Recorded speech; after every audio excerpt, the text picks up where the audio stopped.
Season 2 of Halo Infinite comes out on May 3rd, and we have details on all the new playlists that 343 is planning to add. So stay tuned throughout the entirety of this video so that you guys are in the know. And hit that like button to help out my channel, and subscribe if you're new here and you want to stay absolutely up to date on all the latest happenings in the world of Halo. There's honestly a lot here. There's a lot of playlists that are going to be rotating in throughout the season, and they also share more details on the new modes that we've already heard about. I think you guys are going to be really happy with what you hear.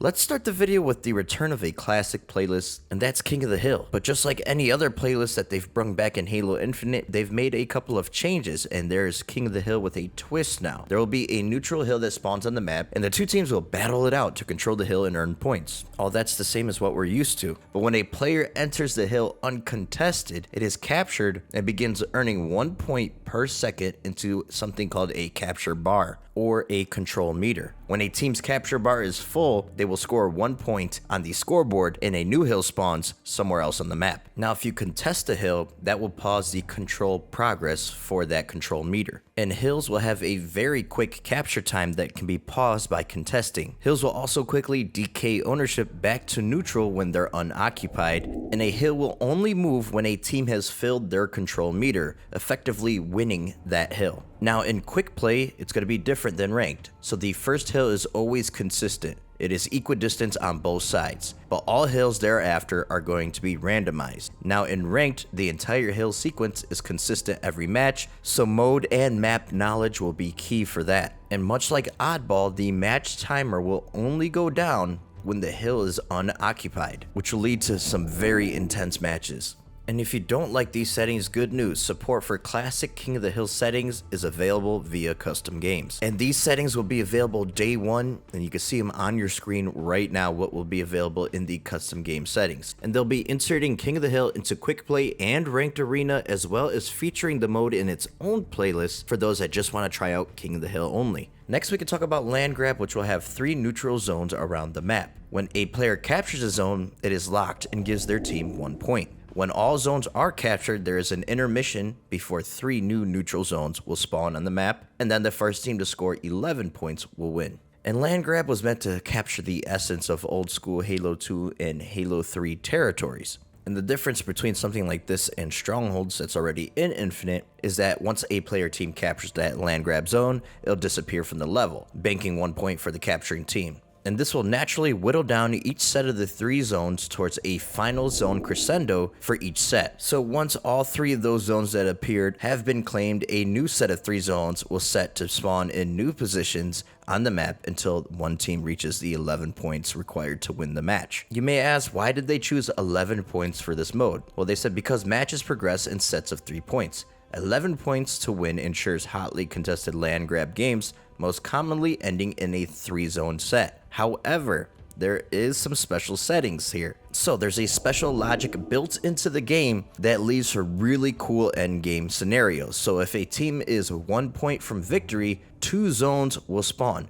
But if both teams are 1 point from winning, then only 1 final zone will spawn to decide the match, and you'll have to fight over it. Should lead to some very intense matches, and I can't wait to see how this plays out. And here are your custom game settings that you'll be able to modify for land grab. We can now get to the most intriguing playlist for me personally that is going to be new and added in Season 2, and that is Last Spartan Standing. And this mode is perfect to go alongside the Lone Wolves theme of Season 2. And this will be taking place on big team battle maps, so 12 players will be spawning, but it's going to be a free-for-all experience. Now, you will spawn with a confined loadout and 5 respawns. Once a player runs out of respawns and can no longer participate, they can either spectate or leave the match without penalty. They said that they've implemented measures to allow eliminated players to leave the match without incurring a quit penalty while still retaining any progress that you've made on challenges. There are some challenges that may not update their progress until the match itself has been completed, so if you do leave early, know that your progress will be added at the conclusion of the match. Now, every time a player gets a kill in the match, they could upgrade to a different weapon, something that players of Escalation Slayer or Gun Game will no doubt be familiar with. And the match will end when there is just 1 Spartan left standing. Now, this mode is basically basically FFA attrition. A lot of similarities between the mode attrition, if you guys played that in Season 1, and in Last Spartan Standing. And 343 went into some of the details of the design process, and I really found this quite fascinating. So it all started out with them basically playing FFA attrition on the new BTB map Breaker, with no other changes to it.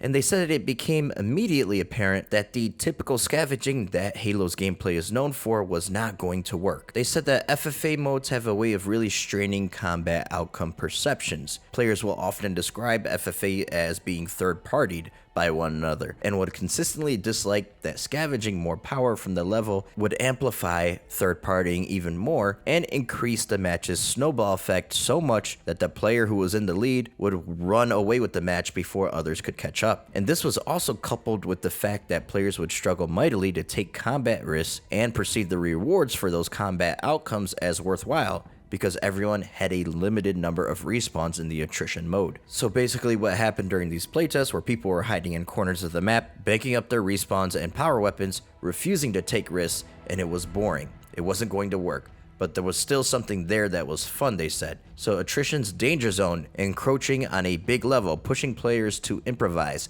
led to a bunch of hilarious and compelling encounters. They just needed to solve for player motivations to make the risk of entering combat worthwhile. And that's where they came up with the idea to turn off all the on-map weapons and implement a new system where they can grant players new weapons from a script in the game. It started off with something like Escalation Slayer that was introduced in MCC's mechanics and other variants seen in the genre, except that the typical paradigm of starting strong and ending weak was not going to work. The whole point was to increase combat motivation, so instead, players would earn an upgrade each time they scored a kill. Now this essentially worked, but still introduced a couple of new design puzzles for the team. For example, after receiving a more powerful power weapon, it wouldn't always fit the exact scenario that you could find yourself in, and it could lead to annoying encounters. Say, for example, they give you a sniper rifle after you scored a kill, but then you're immediately challenged by a third party in close quarters, making it difficult. So third-party frustration was amplified. Since the credit only went to the player that scores the kill, swooping in and stealing kills from other players would be doubly rewarded. So in an answer to those issues, 343 implemented a leveling system that utilizes a player's personal score. Earn personal score, earn progress towards your next upgrade. So by assisting other players, you still get points towards your personal score, which you can then use for combat rewards.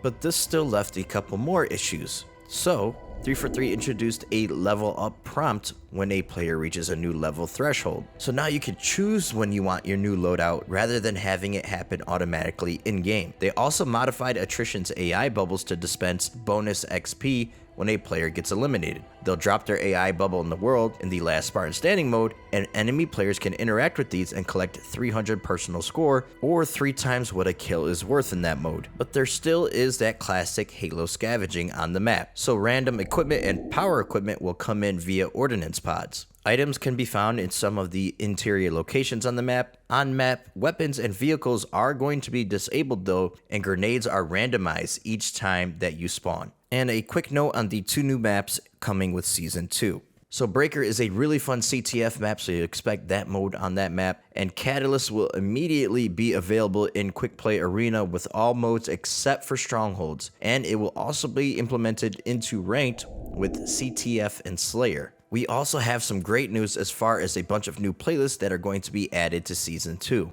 Rumble Pit will be returning, and 343 describes it, of course, as an 8-player FFA playlist with a mashup of base modes alongside variants with a twist. This will be available on day 1. They said that they are aiming to rotate in playlists like Social Skirmish, Social Slayer, Team Snipers, Team Doubles, and more throughout the season. I really do hope that some of these make it in as a permanent playlist though. I've been really looking forward to a Team Doubles playlist. But that's not all. There are also some new wonky sounding variants that are coming in Season 2. Ninja Slayer being one of them. You have infinite ammo energy swords and grapple shot loadouts with only grapple shots and power equipment on map. Sounds actually pretty fun. Another one is called Vampire Ball, and it's an oddball mode, of course. So the skull is going to be a one-hit kill, and it has 50% shield vampirism, which, if you score a kill with the skull at full shields, will bleed into an overshield. Another new mode called Rocket Repulsors, infinite ammo rocket launchers and repulsor loadouts with only repulsors and power equipment on the map. Now, as far as expecting when to jump into some of these modes, King of the Hill and Last Spartan Standing will be available on day 1. However, Land Grab will be featured as part of the Fracture Entrenched event around a month after Season 2's launch, but it will remain available for players to jump into throughout the season after the event. At the launch of Season 2, there will be a new event though featuring Last Spartan Standing, and it looks like the only map that mode will be on will be Breaker, but afterwards, after the event, the mode will be available presumably on all BTB maps. 343 also said that limited time experiences can be added as permanent installments if they are well received by the community. Attrition is a good example of this, as many people wanted that mode to be immediately added back into quick play after the attrition event ended, which is actually happening in Season 2. Attrition will be returning, but during the attrition event, 343 discovered opportunities for improvement that they wanted to address before graduating it to a permanent mode in Infinite. Whew. All right, a lot of info there, but really good stuff. Hopefully you guys enjoyed it. If you did, hit the like button. By the way, I don't think I'm going to do that engine video about Slipspace. I watched the GDC conference and I don't like speaking on anything I don't know anything about, and it was very much filled with a lot of developer sounding stuff, and I was left confused throughout a lot of it, so I didn't think it would translate well into a video, but I do still plan on doing my live fire call out video. That one will probably come out later this weekend or very early next week. Until then, I hopefully see some of you at my Twitch channel for my birthday this weekend, twitch.tv/thepatmangaming, and if not, enjoy your weekend, and I'll catch y'all on the next one. Until next time, I'm your boy Patman, and I'm out.